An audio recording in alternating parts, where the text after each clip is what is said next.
High, আজ আমার mini ব্লগের ডে 5। সবার জন্য চা বসিয়ে দিয়েছি আর নিজের জন্য এক কাপ গরম জল করে নিয়েছি।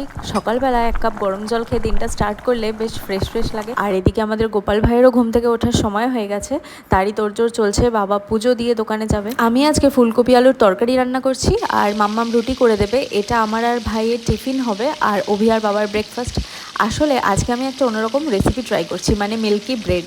দুটো ব্রেড নিয়ে নিয়েছি, ওটাকে ভালো করে বাটার দিয়ে সেঁকে নিয়েছি আর তারপর যতটা দুধ লাগবে ততটা দিয়ে দিচ্ছি। 3 কাপ মতো দুধ লেগেছে।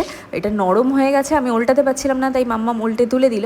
আর ফার্স্ট মিল্কি ব্রেডটা আমি অভিকেই দিয়েছি, একটু চিনি ছড়িয়ে। একটু মিষ্টি মিষ্টি লাগবে তাহলে। ওর কিন্তু খেতে খুব ভালোই লেগেছিলো। আর সত্যি জিনিসটা এত সফট হয়ে যায়, দেখেই মনে হয় খাই, এত টেস্টি লাগে। আর তারপর আমাকে তো রেডি হতে হবে এইসবের পরে। আমি রেডি হয়ে গেছি অফিস যাব বলে।